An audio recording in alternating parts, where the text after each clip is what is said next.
tubárica. Entonces, me queda la duda, por eso lo catalogo como A. En este caso, estas células son claramente glandulares, claramente endocervicales. ¿Qué es lo que tienen de extraño? Porque que hay muchas, ¿no? Hay muchas de estas células que tienen sobreposición, se han sobrepuesto con las otras. Entonces, eso me llama la atención y le pongo células glandulares atípicas, probablemente endocervicales. Y por último, las células endometriales atípicas son un poco más difíciles de categorizar, ¿no? Algunas veces pueden ser grandes, como estas, pueden responder a células que, por ejemplo, en este caso yo podría incluso pensar que se tratan de células eh, que son células de tipo Purdue, ¿no? Si es que tuviera ese antecedente.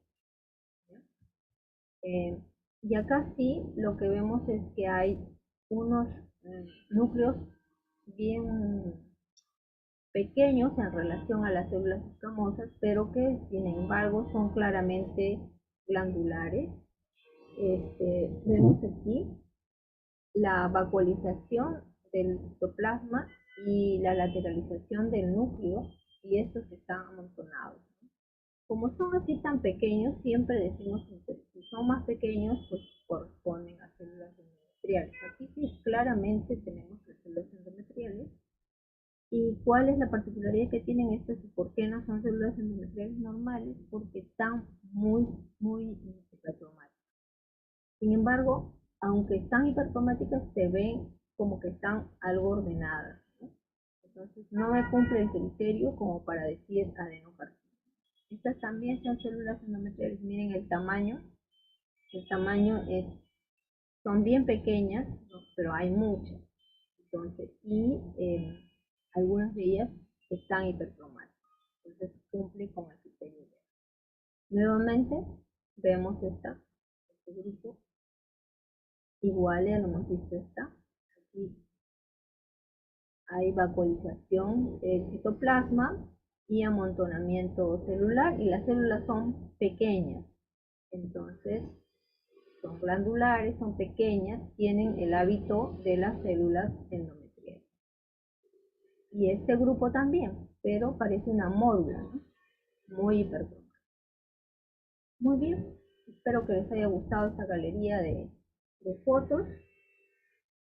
Este es mi hospital, es el hospital más grande del Perú. Eh, y espero que algún día vengan por estos lares. Muchas gracias, no sé si tendrán preguntas. Muchísimas gracias, doctora. Muy lindo, muy grande los y esperamos conocerlo. Doctora, ¿qué le parece si nos damos 10 minutitos de receso? Tal vez para que también usted pueda. Sí, urgente. Ya, Entonces, ok. Volvemos 5:40. No, acá son las 5, allá son las 6, ¿no? sí, 16:36 a las 16:46. Ya, ok, perfecto. Muchísimas gracias, doctora, y vamos a estar pendientes de la plataforma de las preguntas. Ya.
Bueno, después de darnos este pequeño espacio, vamos a continuar. No sé si tienen preguntas para la doctora Imelda Chávez, la pueden ir escribiendo en el chat para que la vamos a ir compartiendo las preguntas.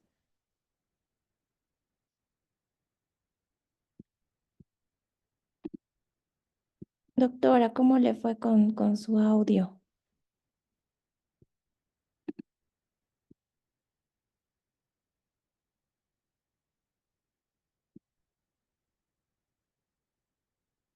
Ahora sí no la podemos escuchar muy bien.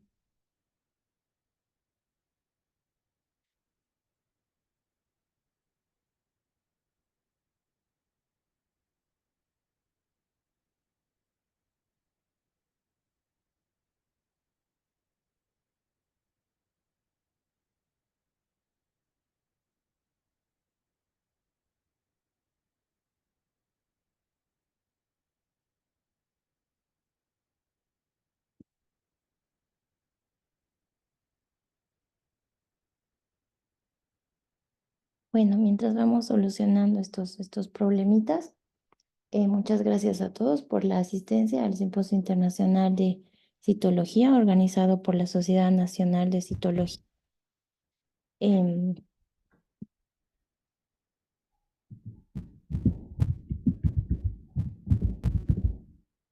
Ahora sí, creo que sí se le escucha, doctora. A ver. Sí, No, no sé si me escuchan, pero creo que el video no sé si tengo escucha. ¿Y me están viendo también? la vemos, doctora. Ah, ya. Si tienen preguntas, pues pueden preguntar si desean. Justo, doctora, tengo una pregunta en el chat y nos dice, ¿qué recomendaciones nos daría para diferenciar los cambios celulares reactivos como inflamación, radiación o DIU cuando no nos mandan datos clínicos? Ahí es difícil, pero por ejemplo, en las células glandulares, cuando son reactivas, dan bastante vaporización citoplasmática. Las vacuolas eh, pueden ser voluminosas, ¿no? Entonces es un criterio. Los núcleos también se vuelven laterales, se van a los lados. Pero obviamente tenemos que eh, preguntar. Otro cambio que no lo he puesto ahí, pero que hay que tomar en cuenta a veces es el fenómeno Arias de Stella. Eh, el fenómeno Arias de Stella mm, puede hacernos confundir también con adenocarcinoma. Entonces, si no nos ponen que la paciente esté embarazada o algunas veces ha tenido un aborto cercano, también nos podemos confundir.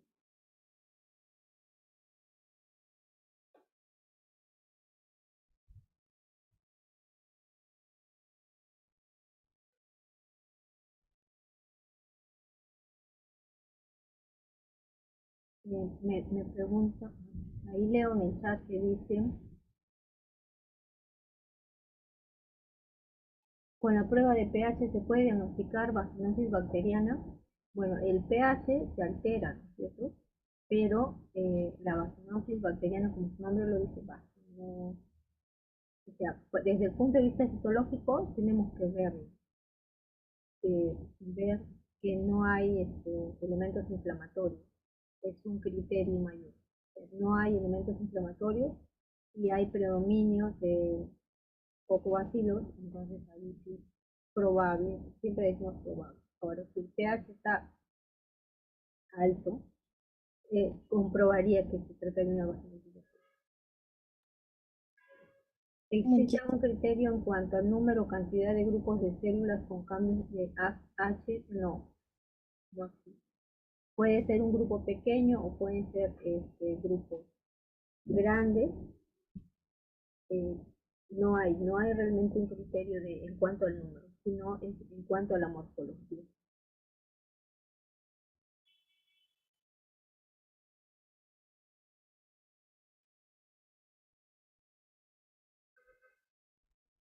Muchas gracias, doctora, por las respuestas. Bueno, por el corto tiempo que tenemos, entonces nos limitamos a responder Ya, estas.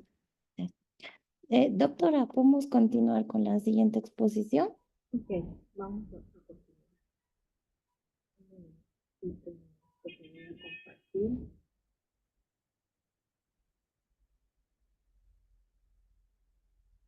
Se le escucha con eco, tal vez será que está un poco Mm, lejos del No micrófono. lo sé por qué.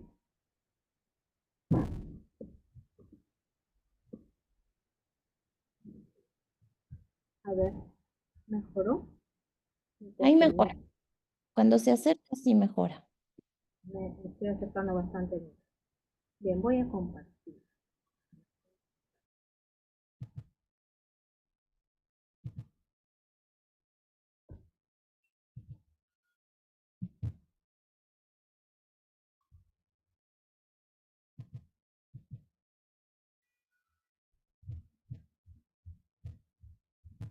Ya, ya, ahora sí. Empezamos. Bien,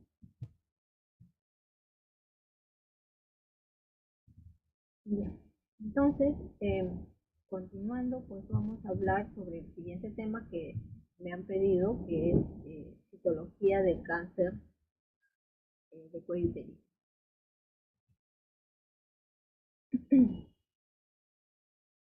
Ya conocen el hospital. Yo trabajo para lo que es el Seguro Social del Perú. En el Perú existen dos sistemas grandes de salud. Uno de ellos es el Ministerio de Salud y el otro es la Seguridad Social. En esta Seguridad Social atiende a los trabajadores que aportan, a los cuales se les descuenta un porcentaje de su salario y es administrada por el Seguro Social. Entonces atendemos pacientes que generalmente tienen un trabajo dependiente eh, y hacen uso de nosotros.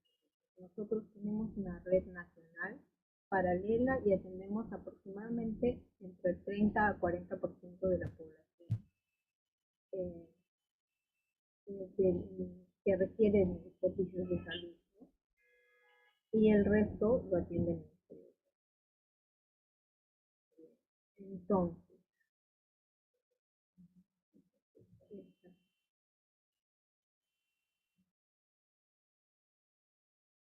las reglas son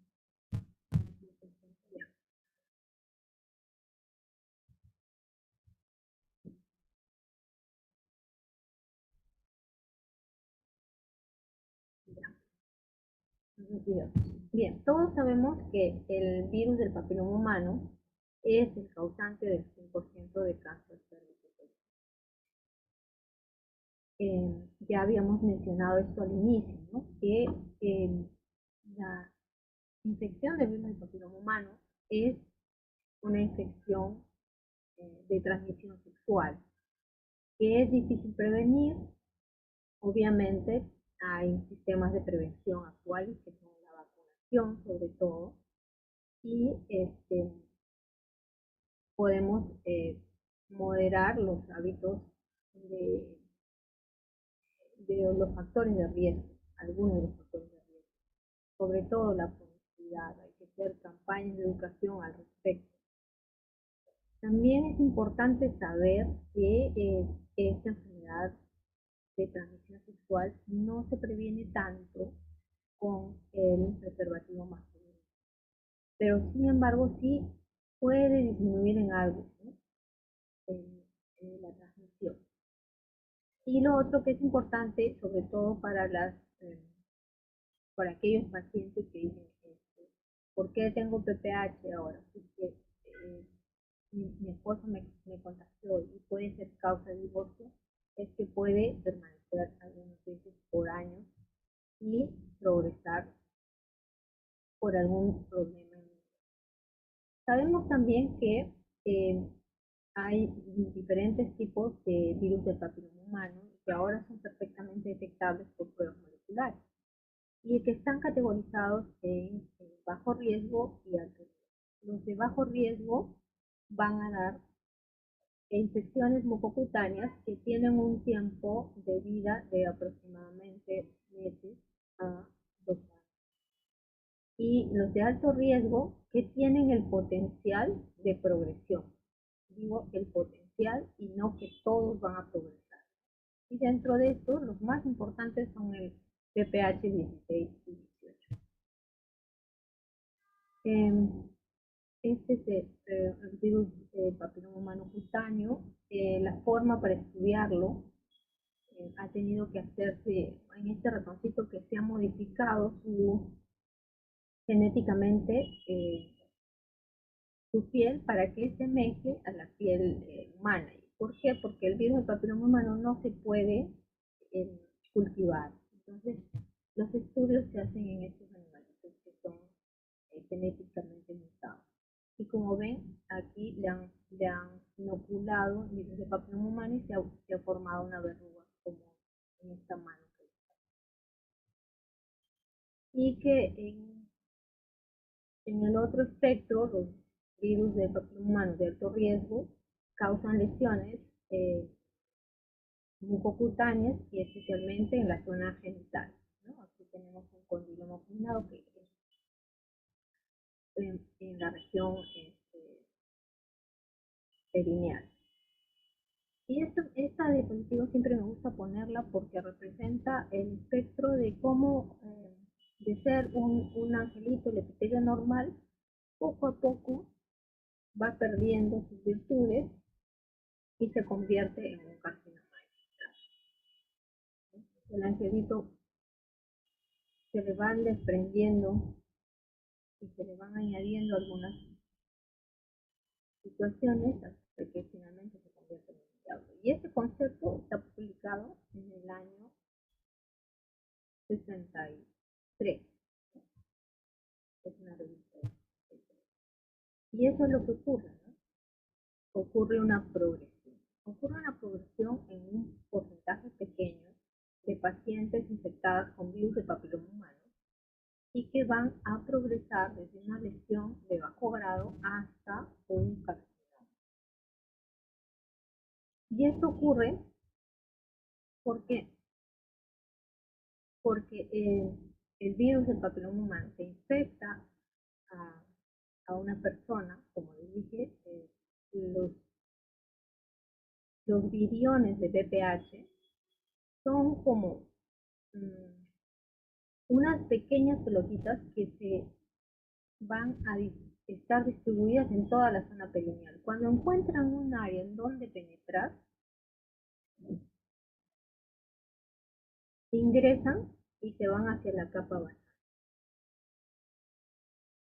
Entonces, en esta capa, ellas empiezan a proliferar y empiezan a crecer junto con el epitelio. Cuando llegan a la parte intermedia se convierten en coilocitos, en su interior hay viriones, ¿no? Y finalmente cuando madura el epitelio eclosionan y así vuelven a infectar. En algunos pocos casos esto se integra el DNA del virus con el DNA de la región cervical y en este momento toma el nombre de fase de integración. Hasta aquí se llama la fase episomal y aquí vemos la fase de integración. Entonces, en este momento se rompe el genoma viral a nivel de la fracción de oncogénica de 1 de 2 y ese rompimiento va a empezar a producir una actividad descontrolada de algunos genes que van a resultar en un cambio celular y por lo tanto lo que vamos a ver nosotros es una lesión displástica. También es importante tener en claro el concepto de que no todas las mujeres que se infectan con VPH van a progresar a cáncer. Tal es así que por cada millón de mujeres con infección de VPH de alto riesgo, 100.000 van a desarrollar una anomalía citológica cervical, 8.000 van a desarrollar NIC3 y solamente 1.600 de 1.000.000, o sea que sería 1.6%, van a desarrollar cáncer cervical. Y ese concepto es bien importante que lo tengamos en cuenta, sobre todo cuando realizamos test moleculares y los pacientes nos dicen, tengo el virus del cáncer.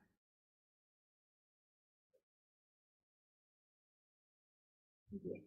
Entonces, el otro concepto es, uno es la progresión, es decir, que de BPH va a pasar a carcinoma escamoso y en cuánto tiempo lo hace.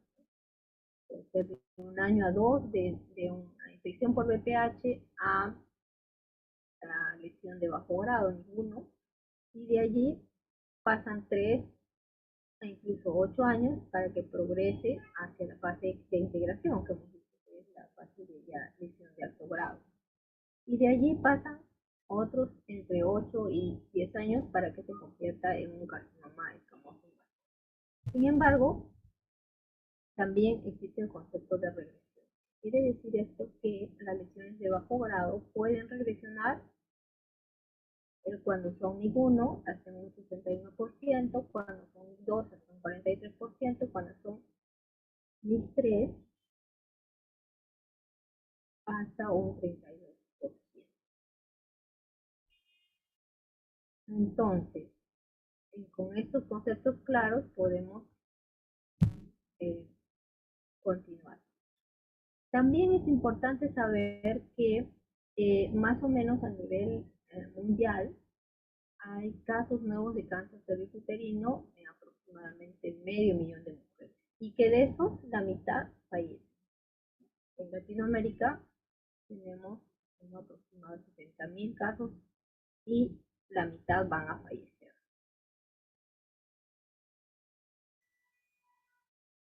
También es importante que manejemos la incidencia y la mortalidad. Con la incidencia vamos a saber el número de casos nuevos que hay en una población y con la mortalidad cuántas mujeres fallecen. Por ejemplo, para el Perú que tenemos acá, aproximadamente según Globocam, la Organización Mundial de la Salud, estamos entre el rango de 16 a 25 por 100.000 de incidencia. Y efectivamente, más aproximadamente estamos en 21%. En cambio, para ustedes, en Bolivia, es un poquito más de 20, ¿no? Entonces, eso tenemos que mejorar. ¿Cómo se mejora? Pues mejorando los sistemas de detección, de prevención.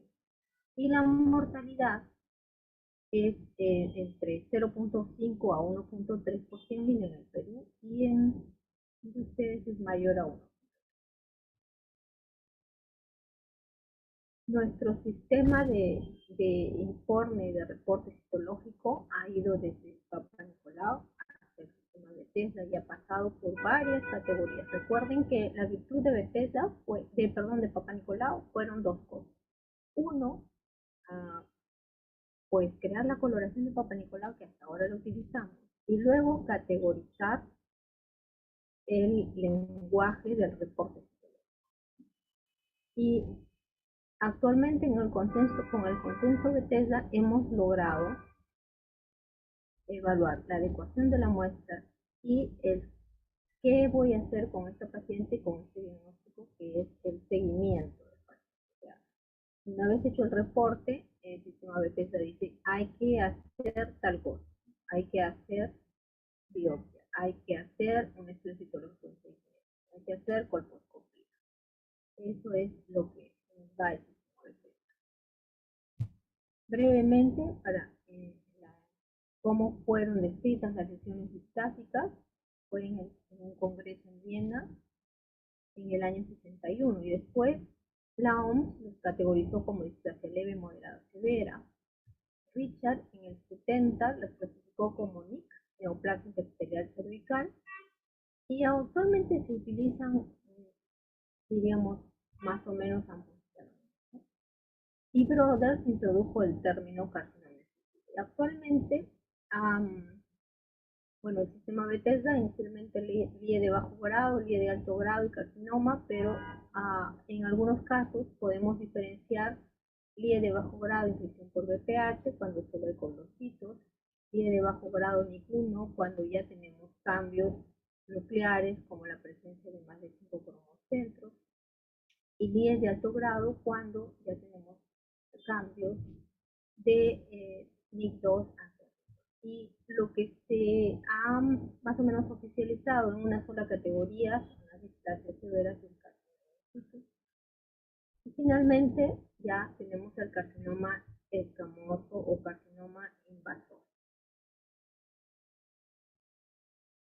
Bien, entonces,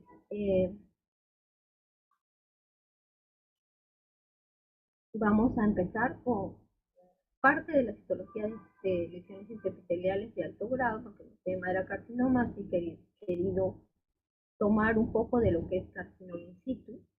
Existen criterios citológicos de siempre para carcinoma in situ, ¿no? Decimos que es carcinoma in situ cuando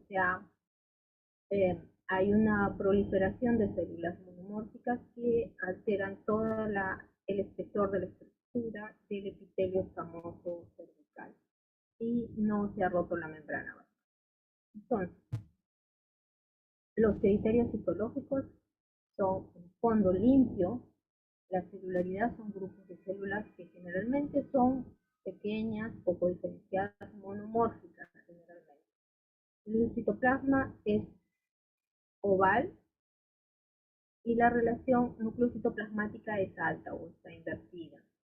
Y a un panorámico, pero bien panorámico, vemos esta distribución. En fila india, fondo limpio.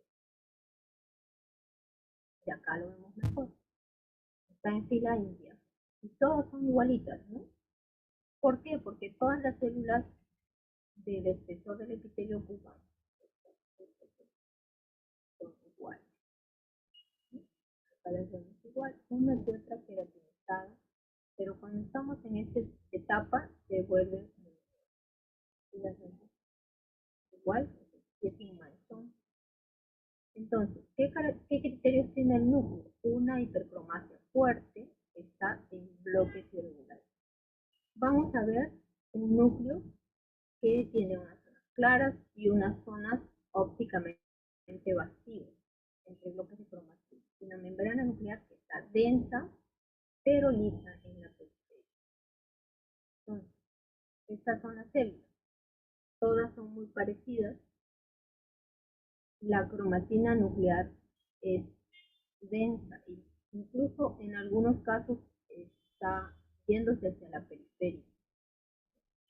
Una cromatina grumosa y todas las células tienen una morfología muy parecida. Igual, un criterio es la marginalización centrífuga de la cromatina. La cromatina se distribuye hacia la periferia y en ella aparecen condensaciones de cromatina un poco más hipercromática. Y estos grumos van hacia la cara interna de la membrana y lo que se denomina membrana cromatínica. Los nucleolos si es que hay, van a ser numerosos y precisos. Miren esto. ¿Sí? Aquí tenemos la marginalización de la cromatina. La cromatina se distribuye hacia la periferia y ven estos conitos acá, ¿no? Que miran hacia adentro de la célula. Aquí hay un nucleolo. Aquí también hay un nucleolo. Normalmente, casi siempre, es poco probable que en las sustancias haya nucleolo, ¿no? Más lo podemos cuando existe, siempre decimos hay que categorizarlo como una célula reactiva. Sin embargo, cuando tenemos esa cromatina tan grumosa, ya no podemos hablar de una célula reactiva. Esta es la cromatina grumosa de la que hablo. Otra cosa que pueden ver en la periferia de la membrana nuclear es que, y aquí nuevamente tenemos la, mm, las lesiones de alto grado tienen puentes intercromatínicos. Por eso es que es importante colorear bien para que podamos ver todos esos aspectos sociales. Miren este puente es la conexión que hay entre un cromocentro y otro. Y acá ya vemos la membrana nuclear irregular, pero sin embargo estas tres células son muy parecidas y el fondo está ahí.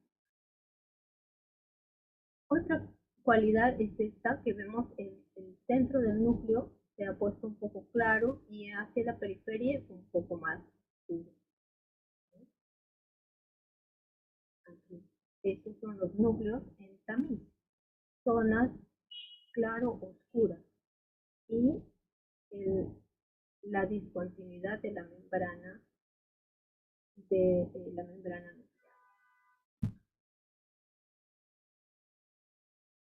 Bueno, y ahora pasamos al cáncer invasor. ¿Cuándo es un carcinoma infiltrante? Pues cuando ha irrumpido el epitelio, del epitelio al estroma subyacente. Esa es la definición. Pues cuando ha roto la membrana basal, es que ya ha pasado hacia el estroma y ahí es que se convierte en un carcinoma invasor. ¿Cuántos tipos de carcinoma de cervix hay? Pues el que vemos acá. Vamos a tratar de tocarlos todos. Inclusive algunos que son metástasis también. Entonces, los criterios histológicos del carcinoma escamoso queratinizante son el fondo siempre sucio con detritus. Va a haber, en el caso del carcinoma, cuando es queratinizante, ¿qué es lo que va a haber? Queratina. Por lo tanto, las células van a ser oranjosas, generalmente. Hay células oxígenas. El citoplasma es abundante, siempre en el carcinoma escamoso es citoplasma amplio, poliédrico, ¿no? Son poligonales, son alargadas y tienen muchas formas. Pueden ser fusiformes, pueden ser en forma de renacuajos, espinosas o bizarras y oranjófilas o eocinosas. Y así lo vemos en panorámico, ¿no?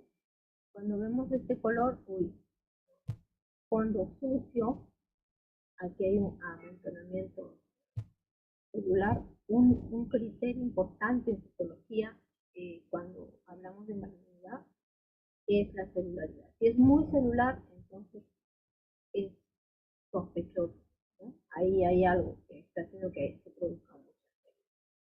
Y cuando vemos a mayor detalle, vemos varias figuras diferentes, ¿no?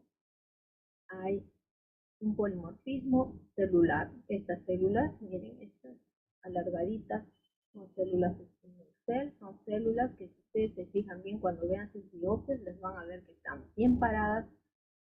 Son aquellas que traspasan la membrana y infiltran el estómago. Y aquí hay formas tremóticas, por ejemplo, esta tiene un núcleo absoluto, irregular, que tiene una relación núcleo-citoplasma bien alterada, y aquí hay otras células con características de malignidad, son muy grandes, muy monstruosas. Este es el mismo grupo que estábamos viendo en el panorámico, aquí lo vemos a mayor aumento. Todas las células tienen una hipercromasia evidente y los núcleos tienen anisónicos. Aquí igual, son núcleos que están sobrecoloreados, núcleos pignóticos, una característica también de este tipo de carcinoma invasor. Entonces, acá tenemos las células fusiformes, alargadas, otras geomórficas con gran alteración del núcleo. Y el fondo, miren, este fondo es y acá hay queratinización. Esta célula, hay unas que son en forma de arañas, aquí hay unas que ha fagocitado a la otra y canibalismo. Y siempre la cromatina es esa cromatina que tiene el centro un poco claro y en la periferia más oscuro. Centro claro, periferia oscura. Y le falta una muesca a la célula, y le falta otra. Entonces la cromatina, la membrana nuclear muy irregular. El nucleolo casi siempre está ausente y a veces cuando hay son pequeños y muchos. La cromatina tosca, irregularmente distribuida y pignosa. Miren esta célula bizarra en forma araniforme, el núcleo bien irregular completamente. Esto cuando lo ven es maligno. Esta célula es renacuajo. La cromatina que ven acá es una cromatina de carcinoma epitelial. Cuando lo vean, en donde sea que lo vean, en una biopsia, también tenemos la misma tonalidad de distribución de la cromatina en la periferia oscura y en el centro claro. El núcleo tiene irregularidad. Y esto es una célula queratinizada, ahora son tres. Esta se ha comido a esta. Entonces, perla córnea, aquí hay otra perla córnea, característico de carcinoma escamoso. Y aquí vean cómo se distribuye la cromatina. Es una cromatina brumosa, gruesa, que se va hacia la periferia y que deja el centro claro.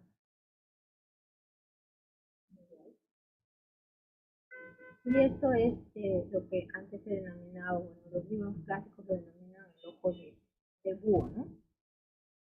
Es fagocitosis.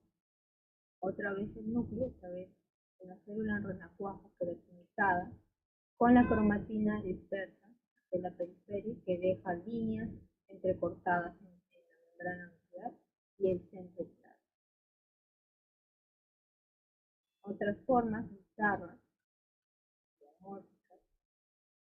igualmente acá, el núcleo bien irregular, este es un núcleo de carcinoma. Múltiples células, estas células son fusiformes, su fondo sucio. Esta es mi foto favorita, la hemos publicado en la guía que publicamos hace 2 años, en el Seguro Social, ¿no? En la guía de citología cerebral. Es una favorita. Es como una flor que se ha abierto, ¿no? Está comiendo. También tenemos el carcinoma escamoso no queratinizante. En este caso, la diátesis tumoral también está presente, ¿no? Este detritus es exudado, pero es un poco más difícil de diferenciar. Suele estar acompañado de proceso inflamatorio o hemorrágico. ¿Por qué? Porque el carcinoma escamoso suele tener bastante debris celular, hace ulceraciones, por eso a veces es difícil de diagnosticar. La celularidad va a estar en placas uniformes, o sea, se parece mucho al carcinoma in situ y o sincicios lax. Esta tendencia al monomorfismo muchas veces nos hace diagnosticarlo como un carcinoma in situ. Y numerosas células sueltas podemos ver o núcleos desnudos debido al debilidad celular de la necrosis. El citoplasma suele ser escaso y tiene forma redonda, oval o irregular. El color es cianófilo. Muy pocas veces fueron jóvenes. Los núcleos son anisocariosis, hipercromasia y son de tamaño grande. Y el borde nuclear engrosado. Puede tener nucleolo y la cromatina es granular o a veces espática. Y acá lo que predomina es el color. El color es azul. Este grupo parece un carcinoma in situ. Pero cuando vemos un poco mejor el fondo es sucio. Entonces, y encontramos estas células, que son estas células alargaditas que hemos dicho que son células de carcinoma invasor, ¿no? Pero el grupo principal está con el citoplasma azul, un poco queratinizadas y casi todas se parecen, tienen el citoplasma escaso. Acá un mejor ejemplo. Y van soltando células hacia la periferia. Suelen estar acompañadas de elementos inflamatorios. Acá, en este por ejemplo, vemos bien claramente cuán hipercromáticos son. Y en esta foto podemos ver cómo es que se parecen unos a otros. Por eso podemos confundirlo con un carcinoma. El carcinoma de células pequeñas tiene células sueltas, vesicios. Puede ser citoplasma, también es muy escaso y es redondo o oval. Las células son pequeñas, por eso se llama de células pequeñas. Es un ejemplo. Miren el tamaño del hematoma. Entonces, son casi del mismo tamaño. Esto también es fácilmente que lo diagnostiquemos, o a veces lo diagnosticamos como ACC, a veces lo diagnosticamos como displasia severa o como futuro. Miren el tamaño del hematía y miren el tamaño de la. Son bien pequeños. A veces pueden tener nucleolos, pero miren, siempre mantienen la regularidad en la membrana nuclear, ¿no? Está como entrecortada. El adenocarcinoma endocervical, ese sí es un poco más difícil, pero cuando es infiltrante, siempre va a dar diátesis tumoral. Y vamos a ver estos grupos tridimensionales con varios aspectos según sea su morfología. Puede estar distribuido en papilas, en acinos, en placas pequeñas. El citoplasma abombado, vacuolado, fino, grueso, claro. El núcleo siempre es redondo u oval.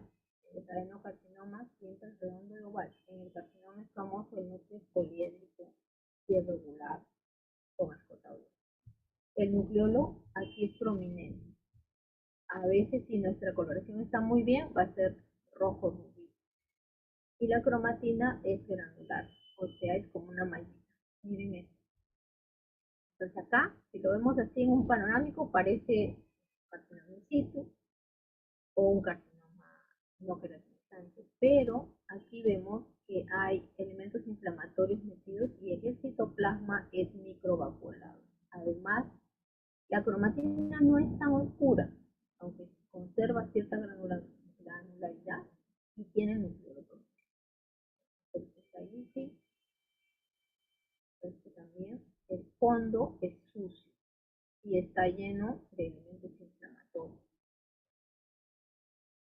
Y aquí podemos ver claramente el detalle nuclear.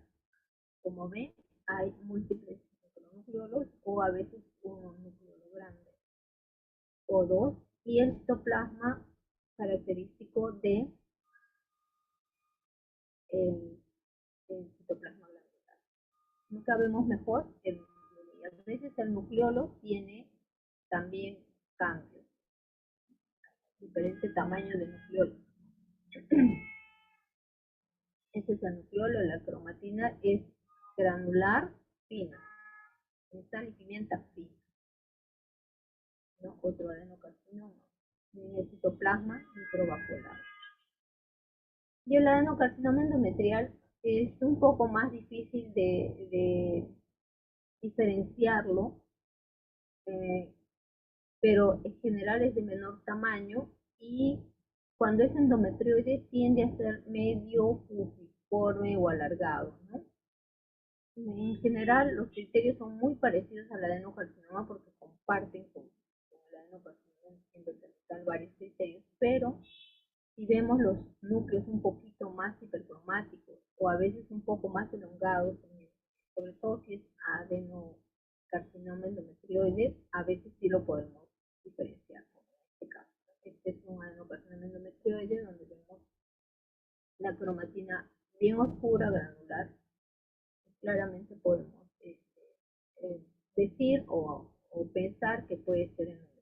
Este es otro adenocarcinoma, son pequeños, pero tienden a fagocitar elementos inflamatorios dentro de su citoplasma. Como ven, los núcleos son redondos, de cromatina no tan oscura con un nucleolo prominente. Igual aquí, este es más difícil. A veces esto lo podemos confundir con células eh, reactivas, ¿no? Pero si ven el citoplasma es granular, el fondo sucio con células sueltas, no, no, ah, o podemos sospechar más que es endometriosis. Las metástasis perdón, acá un lapsus brutus.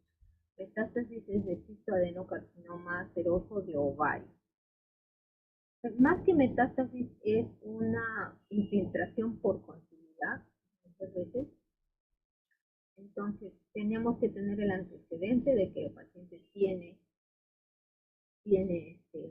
esa neoplasia para poder sospecharlo, porque si no tenemos el antecedente solo vamos a constatar adenocarcinoma, porque claramente tiene un patrón adeno. Miren el fondo lleno de polis y la relación, esta es una célula escamosa y miren el tamaño, son bien grandes, bastante grandes. Entonces ahí sí, cuando vemos un adenocarcinoma muy grande, hay que sospechar que se trate de una infiltración o una metástasis de origen de ovario. Y este es un adenocarcinoma mucinoso. En este caso sí, aún son mucho más grandes y están llenos de vacuolas que mandan los núcleos hacia la película.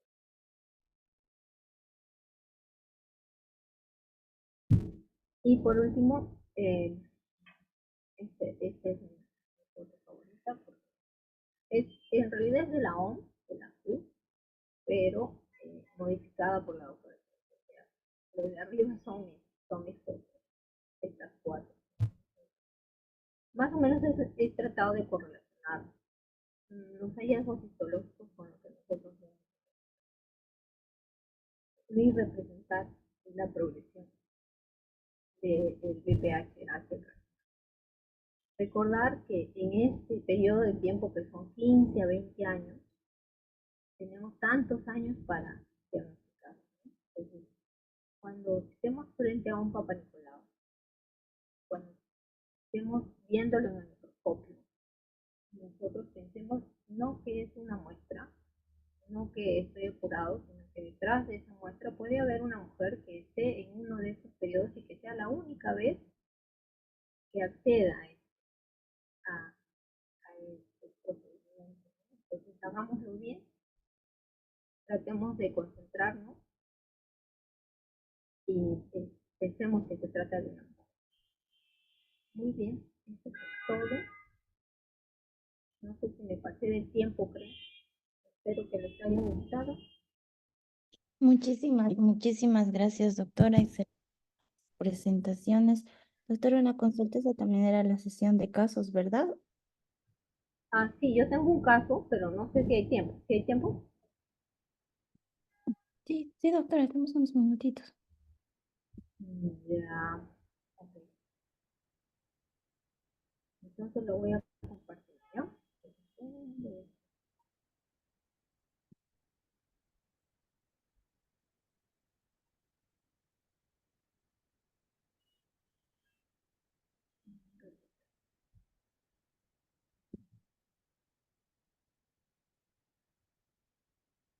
En realidad es un caso.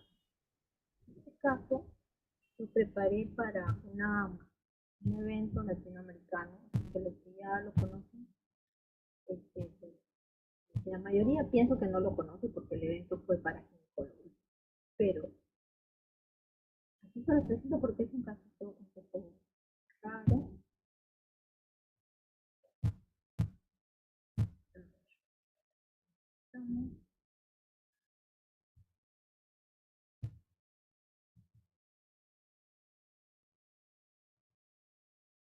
Ya.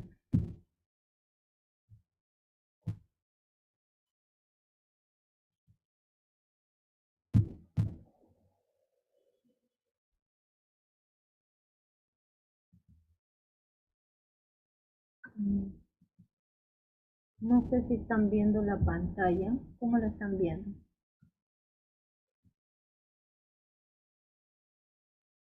Sí, A ver, doctora. ¿sí se ve? Entonces, esta es una paciente de Nueva York de 70 años que tiene como antecedente de haber sido cesárea 2 veces. Su última regla fue hace 20 años. Tiene PAP previos negativos. Ella acude a su consulta ginecológica porque tuvo flujo vaginal bastante incrementado, con mal olor y edema vulvar. En la evaluación ginecológica encuentran cambios cervicales anormales y la programan para colposcopía. Le toman Papa Nicolau. En la colposcopía hay características colposcópicas de zonas rojo, blanco, antecedentes de cáncer invasor y la programan para. Y este es el Papa Nicolau. Como ven, lo primero que dijimos es, cuando vemos muchas células, hay que pensar. Obviamente, la citología vino solamente como mujer de 70 años, PAP. Y nosotros lo que vemos acá es que hay mucha celularidad, pero aparecen estas células, ¿no? Que son evidentemente glandulares. Sin embargo, si ustedes ven en el fondo, no hay tanta diátesis, ¿no? Sino más bien están las células como si estuvieran proliferando, ¿sí? Muchas células glandulares proliferando. Y no encontramos mitosis. En el fondo no se ve, aunque en el panorámico se ve bien denso, acá cuando bajamos no se ve tan sucio, no hay polimorfos nucleares, ¿no? Son pequeños, monomórficos, pero sí tienen un patrón glandular, ¿no? Y este es el panorámico. Pero no, cuando bajamos no hay mayor compromiso. O sea, las células individuales son muy parecidas. El citoplasma cuando se ve, ¿no? O sea, pero lo que nos llama mucho la atención es la celularidad, muy celular. Mitosis no hay, apoptosis no hay elementos inflamatorios. Muy difícil. Entonces, ¿cómo lo diagnosticamos? Pues como lo que hemos visto hasta hace un momento en la charla anterior, ¿no? El diagnóstico citológico fue AGC, células glandulares cervicales, probablemente endocervical. Entonces la paciente se fue, o sea, lamentablemente el Seguro Social no tenemos, o como hay un volumen de pacientes tan grande, a veces no hay cupos operatorios y la paciente se operó de manera particular. Y recibimos las láminas de revisión y el para manejo posterior. Entonces esta es la lámina de revisión. Y como ven, este es la parte superficial, hemos tomado de costado para que salga la luz, o sea, esto vendría a ser la luz, y esta es la pared del cuello uterino. Y lo que vemos son estructuras glanduliformes que proliferan y que infiltran el estroma hasta una profundidad bastante grande. Y acá mayor detalle, vemos estas estructuras que tienen un material en su plasma, un material que es medio coide, ¿no? Mucha vaporización, ya son mucoproductores activos. Aquí vemos como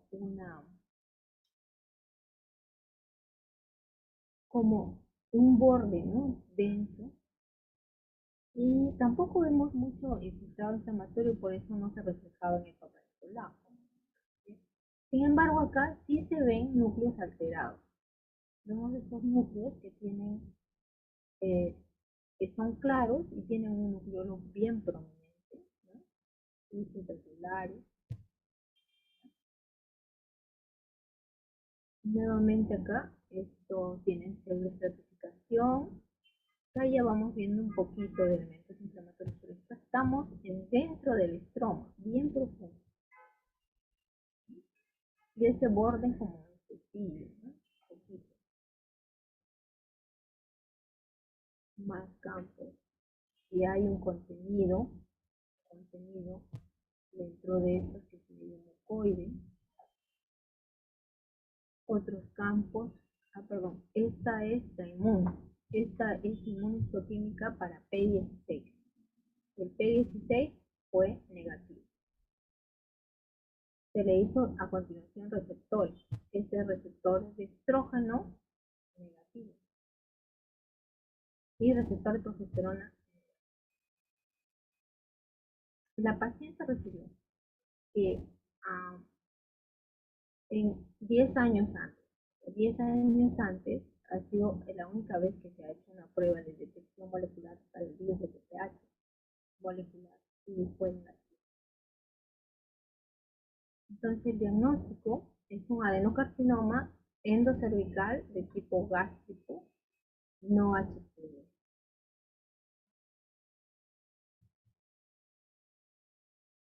Este adenocarcinoma es el segundo adenocarcinoma más frecuente, pero que es no relacionado al VPH. Recuerden que la mayoría de adenocarcinomas también están relacionados al VPH, pero hay algunos que no. Y es un adenocarcinoma no tan frecuente, pero dentro de los que no están relacionados al virus del papiloma humano, es uno de los más frecuentes. Es diferente en su curso biológico, por lo tanto la agresividad es mayor y como en esta paciente la edad de presentación es tardía y tiene un crecimiento endofítico y por esta razón no pudo ser diagnosticado en los PAP previos ni en la detección molecular. En la detección molecular no fue diagnosticado porque es no HPV. Entonces, hay un sistema que es el sistema de clasificación y criterios internacionales de adenocarcinoma endocervical, así que son sus siglas, y se basan en la morfología del tumor, en las pruebas de VPH y hay un panel de marcadores, así como el correlato clínico. En este caso, por ejemplo, acá tenemos este cuadro donde tenemos la clasificación de la JULA clásica. Y acá podemos ver en esta línea está el adenocarcinoma mucinoso y ellos dicen mucinoso y lo ponen al gas. Sin embargo, en la clasificación de internacional de cáncer endocervical, en esta clasificación está dentro del grupo no HPV y está como el más frecuente, ¿no? Pero no HPV. Los categorizan HPV y no.